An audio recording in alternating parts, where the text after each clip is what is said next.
Audio Jungle.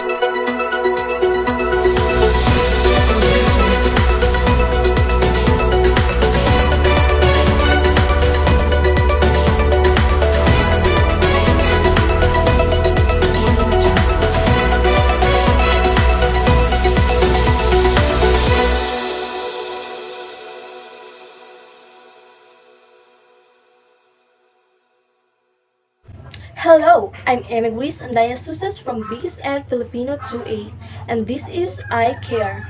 This is the new broadcasting where we break down all the big stories from the fast-paced and often confusing world of news. Let's talk about what's going on in Yemen.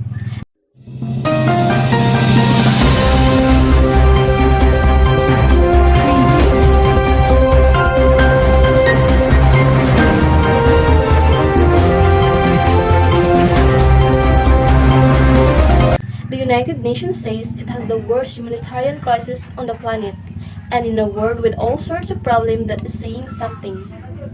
Yemen went from being the heart of ancient Arabia to one of the poorest countries in the Middle East, and for the last 5 years it's been torn apart by war. Local groups on the ground are fighting each other, while a Saudi-led coalition bombs from above and caught in the fighting are millions of Yemenis desperately struggling to survive.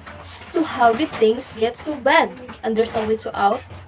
The first thing to know about the war in Yemen is that there are a lot of players, starting with this man, Ali Abdullah Saleh. He was Yemen's president for 20 years since 1990. This is a man who once compared ruling over Yemen to dancing on the heads of snakes. It is no wonder that during the Arab Spring of 2011, Yemenis rose up against Saleh in the hope that things might get better, but didn't. And this is where the next big player comes in Saudi Arabia. Saudi Arabia is the most influential member of a club of countries known as the Gulf Cooperation Council, and it was the GCC that oversaw negotiations to finally force Saudi out. The GCC's deals helped install a new government in Yemen and put Vice President Abdurabu Mansur Hadi in charge. Yemen continued to suffer under President Hadi after the revolution. The initiatives that had come out of the revolution were brokered by Gulf powers who simply appeared to return the same old elites to power. So by 2014, some of Yemen's factions began to lose patience. One of them was the Houthis, another major player in this war. Now the Houthis are a Shia Muslim minority from northern Yemen. They say they've been marginalized and openly rebelled against the government. And during the Arab Spring, they were very involved in the uprisings against Saleh. But here's the twist. The Houthis and Saleh were both sidelined by the GCC's plans for Yemen's new government. So the former enemies joined forces. The Houthis, together with some of Saleh's allies still in the army, took over Yemen's capital Sana'a in 2014. Hadi fled to Saudi Arabia, and then the Saudis along with several other countries formed a coalition to return their man Hadi to power. And Saudi Arabia expressed three main war aims. It wanted to restore the government of President Hadi, it wanted to protect its own southern border and to prevent Yemen from fragmenting, and it wanted to contain the perceived growing influence of Iran in the region. The Saudi-led intervention, it was a campaign of relentless airstrikes. More than 9,000 attacks in the last 4 years according to the latest reports.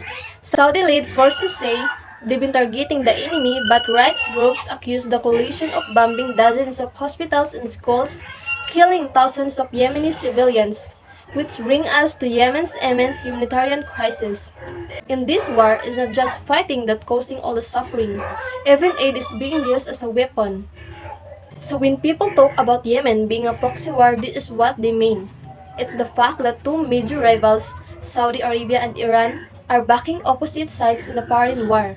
So this is where we're at, a stalemate of finger-pointing and fighting by all of those different players, despite the UN's many attempts at peace deals and ceasefires.